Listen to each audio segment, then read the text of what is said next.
Ahoy there, me chicken nuggets. It's me, Carl. Welcome to Grow TV. Arr. Welcome to Grow TV. Hosted by Carl. Where we have fun with our friends, talk about Jesus, and go over everything the Bible has to offer. Now once again, welcome to Grow TV.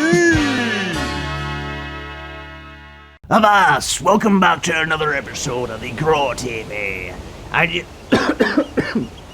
Ouch. Okay, I can't do that voice too much. It hurts my throat. Now, if y'all remember correctly, last week I found a treasure map. And it was at that moment I chose to become a pirate. That's right, it's nothing but open seas and bad breath for the future for me. Anywho, I want to hop on for a second and practice a couple little things for you, with us.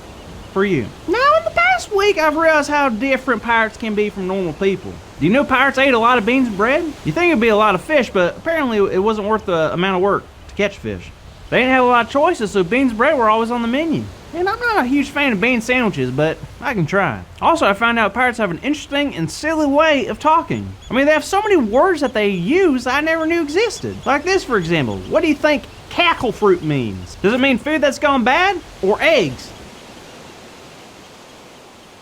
You're right, eggs. That's weird, right? So y'all want to learn some pirate lingo with me? Okay, first to talk like a pirate, you gotta lower your voice to like a growl. Like, rawr. So instead of saying, wow, you'll say, shiver me timbers. Very good. Next, instead of saying, good morning, fellow human being, you'll say, ahoy, matey. Lastly, instead of saying, oh, friend, let's not fight, you can simply say, parley me hearted. That one's kind of obvious, though. But all those cool? I figured just in case you ever wanted to be a pirate like me, you should learn how they talk. So keep on practicing. Aye, aye, Captain. Well, ahoy there, Andrew. Looks like you've really gone all in on this pirate thing, huh, Carl? That's Captain Carl, you, sir. And yes, this is now my life. I'm one step closer to finding the treasure from this treasure map, especially now that I can talk like a pirate. I see. Well, I think that's pretty cool, because right now I'm going to talk about how we can use our words to be wise. Hey, that sounds kind of lubberish. What does that mean? Not a clue, still learning.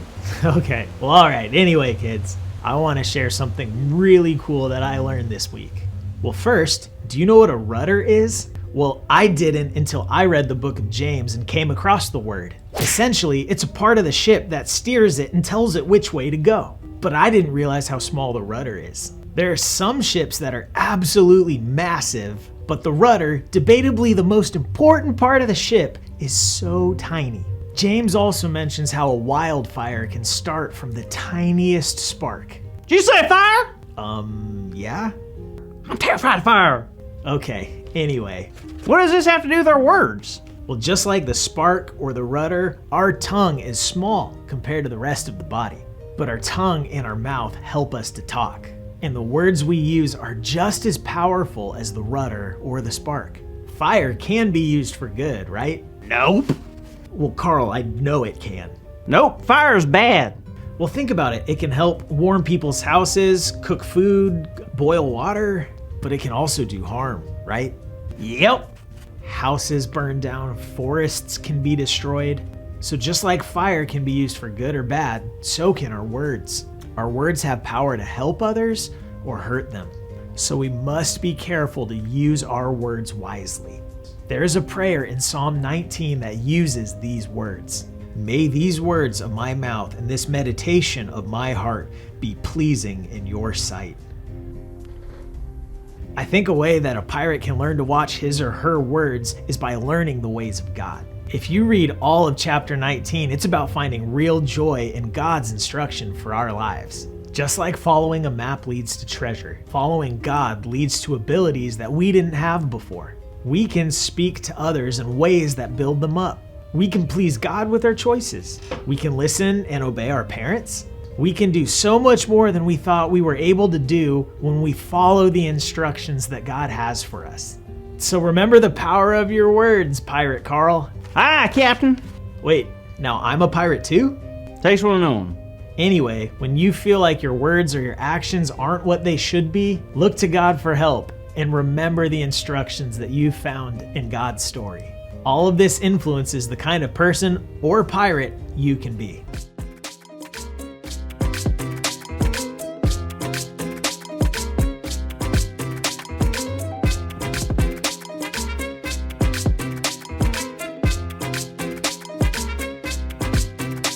Switch.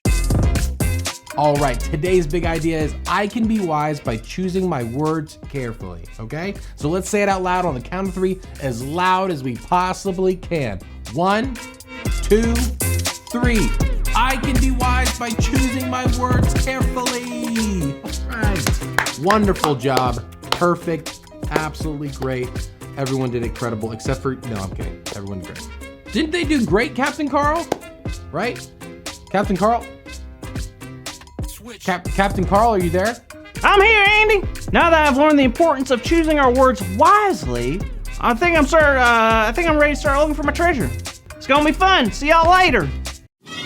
Thank you for watching, and tune in next week for a new episode of Road TV.